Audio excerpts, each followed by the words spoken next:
Salut, je m'appelle Camille, j'ai 30 ans et je suis la créatrice de c'estmonvillage.fr. En fait, au début, je souhaitais devenir conceptrice-rédactrice dans la pub et on m'avait recommandé de créer un blog pour voir un petit peu comment j'écrivais. Moi qui étais passionnée de vieilles pierres, de patrimoine et de la vie en province, j'ai créé un blog qui s'appelait à l'époque De voyage en village. Et puis petit à petit, j'ai ma passion pour l'artisanat d'art qui est venue se greffer. J'avais vu un petit peu sur internet les besoins aussi qu'il y avait en valorisation du patrimoine.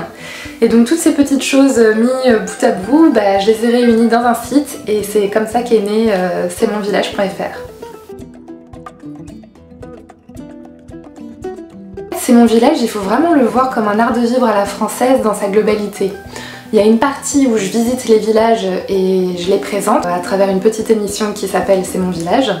Et de l'autre côté, il y a une partie que j'appelle Boutique Art, qui est une boutique en ligne et qui présente les créations artisanales d'artisans vivant ou travaillant dans un village.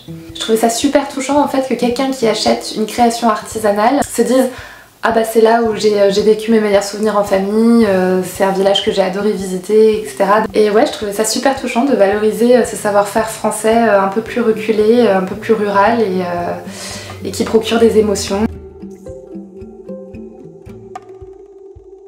C'est parti d'un constat banal, que tout le monde a son village préféré. Toute personne qui va aller sur mon site va trouver un village qu'il va vouloir visiter et peut-être que ce village sera sa pépite et va devenir son village.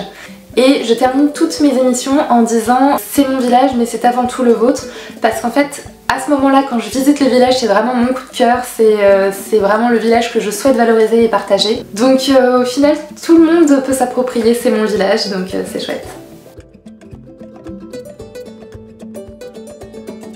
Le calme. Non, en vrai, j'ai toujours été fascinée petite et je crois encore aujourd'hui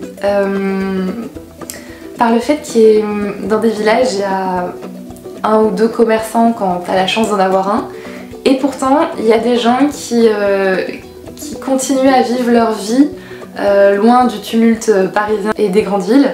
Et pour moi, c'est les gens les plus heureux du monde et c'est vraiment à travers les villages que j'ai appris les valeurs de la simplicité et de la convivialité. Donc je pense que ouais, c'est ce que je préfère.